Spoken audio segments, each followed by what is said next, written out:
We want to consult with our Dr. Mallika Marshall, who's given us good, careful guidance throughout this pandemic, and she joins us now to talk about Omicron. So let's break this down. First of all, what do we know at this point? So I think people are going to hear this again and again, but sometimes you need to for it to really sink in. I think, first of all, we know that the pandemic is far from over, right? And like other coronavirus variants that have emerged, Omicron appears in a region of the world largely unvaccinated. This once again stresses the importance of getting the entire globe immunized in order to get the pandemic under control.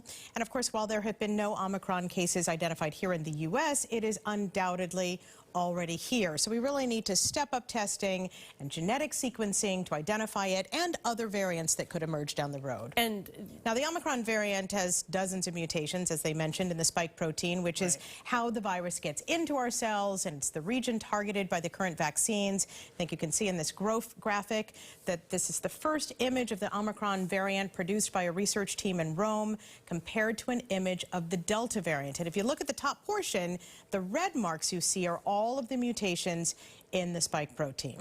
So that mutations means there's still a lot we don't know. Yes, of course. There is a lot we don't know. For example, we don't know whether this new variant is more transmissible. In other words, whether it's more easily spread than the Delta variant. There is some evidence to suggest that it is.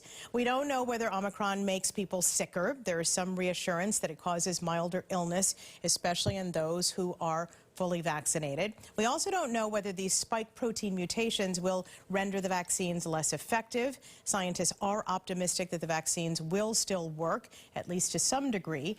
But vaccine manufacturers, as you heard, including Pfizer and Moderna, are already developing formulas specifically targeting the Omicron variant and say, if necessary, they could widely distribute a new vaccine within the next few months. But, you know, it's going to take time. It's going to take at least a couple of weeks to get a clearer picture of whether Omicron is more contagious, more dangerous, and more resistant to the vaccines. We're really learning a lot about patients these few years. So what do we do right now?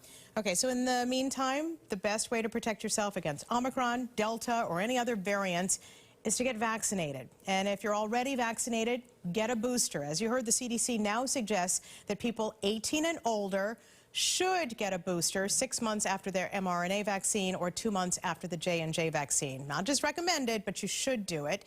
And I would err on the side of caution right now by wearing an effective mask in indoor public spaces and whenever you're around others who may be unvaccinated. All great information. Dr. Mallika Marshall, we appreciate you. Thanks very much.